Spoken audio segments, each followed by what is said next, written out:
we are reviewing Carlton v St Kilda at Marvel Stadium. The final scores were 11 goals, 8, Oh. 74 to the Carlton Football Club to then the Saints, 11 goals, 10, 76 points. It's a 2-point loss.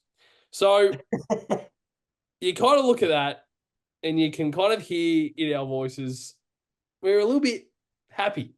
And you're probably a little bit confused about that because I don't know. I mean, I would assume every single Yeah. no, but the other result after our game was obviously Fremantle versus Port Adelaide, and Port Adelaide had to win to keep our final chances alive after our loss against the Saints. Port Adelaide got the job done. So we are officially in the 8, and I will say this right now before I throw to you, Daff. This is the weirdest feeling I've ever felt as a Carlton supporter because the amount of roller coaster emotions throughout the day, of like the high of like the first quarter was great, like the energy, Yep, and the dip of Jack Higgins kicking the winner, coming back home, and I'm like, we don't fucking deserve it. Like, I'm like, we don't fucking deserve it. And then we actually got the 8 in the 8, and I'm like, okay, all right. Yeah. Just having about. But Daff, your thoughts, mate? What's going through your head if you can explain it? Oh, mate, you couldn't have summed it up better. I think, I was walking home going, if we don't make it, we didn't deserve it. But then you're watching the Port Adelaide game and you're going, like, I'll sit there going, I need to not invest myself too heavily.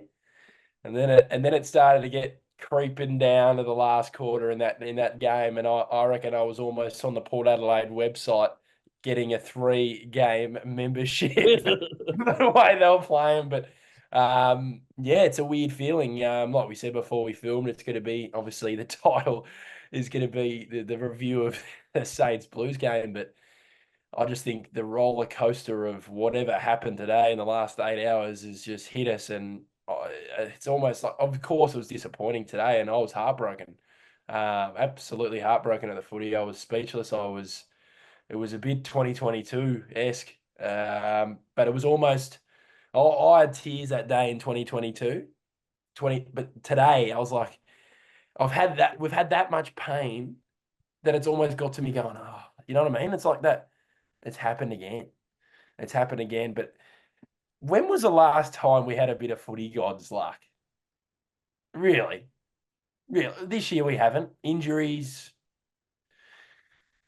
some results going our way, even McGovern, missing that shot. The footy gods just didn't want us to win that game. And I know it was on his boot, so it technically isn't the footy gods, but still the footy gods, Pato. And finally, something happened where, we didn't win the game today, but something else happened and we're in. So we've just got to back him in, I think, Pato. Why not? And like you said, players are coming back. Players are coming back. I don't think there's really any other choice other than to back them in, unfortunately, Duff. But I think it's something we just had it's such a funny feeling. And like, I mean, I'll say it. I mean, like I've already said it to you, but I mean, I'll say it on the episode. I am extremely tired for the amount of emotions. I mean, like I know that I've already said the roller coaster of emotions, but just the dip and I guess the adrenaline of like, we were kind of up, and then I was watching I mean, I got home and Fremantle were up, so I was like,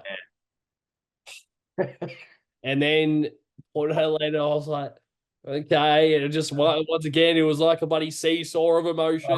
Like golly gosh, and I went out for breakfast with my mum this morning. It was the first time that I've seen her in a few weeks because she went overseas and she also worked on the Olympics. So I was speaking to her, and she's a Saints supporter. So one half of my family is St Kilda, the other half is Carlton. So we're kind of like, it's always a game that we kind of speak about. And I was speaking to her, and I'm like, look, I mean, if we can't find a way to win tonight, we don't deserve finals. And that was my exact reaction after the game. I'm like, I don't really want to watch the Fremantle Port Adelaide game.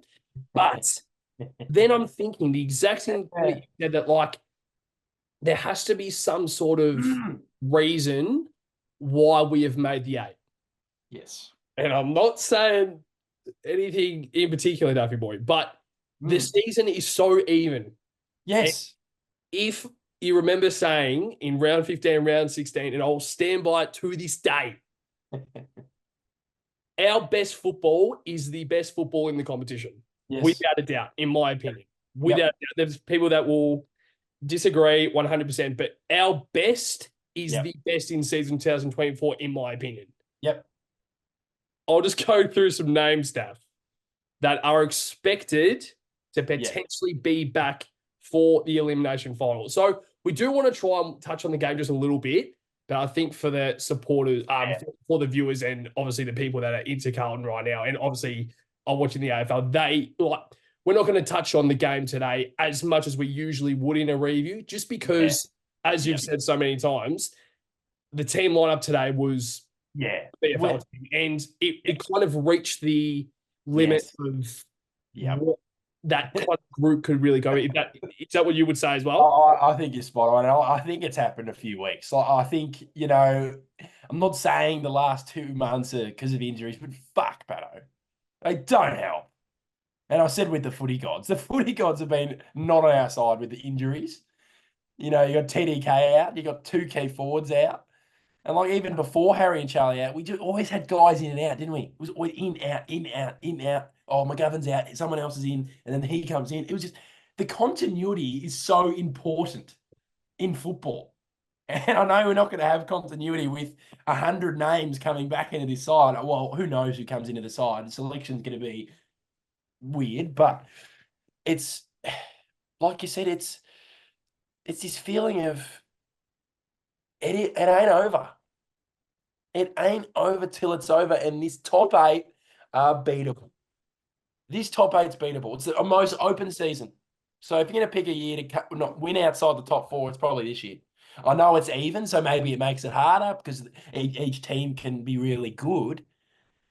But that doesn't mean we can't, if we get over the Brisbane Lions, who would we play? It would be Sydney versus Giants, the loser of that. So we've got that half, which is annoying because I'm like, if we were playing Port Adelaide Geelong. Yeah. But we play the Giants at their ground.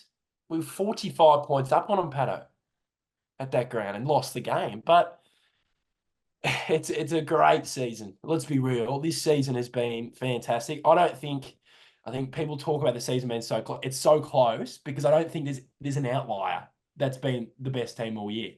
Like the Swans are top, but the last 2 months, they haven't been at their best. So that's opened the door for other teams. It was Carlton, Sydney, remember? It was Carlton, Sydney. We dropped off. And they lost to Saints. They lost to Cert. And it's like, oh, my God, the door's wide open. We're talking about fucking Port Adelaide and Geelong winning the flag. Oh, that's how open it is at the moment. And then those 2 teams we beat by 10 goals.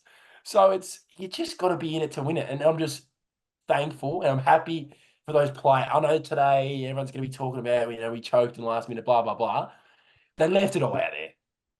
They did. The effort, there was no lack of effort. They pushed hard, and it was a Jack Higgins snap over his shoulder that bended like a boomerang to go through, and that's just football.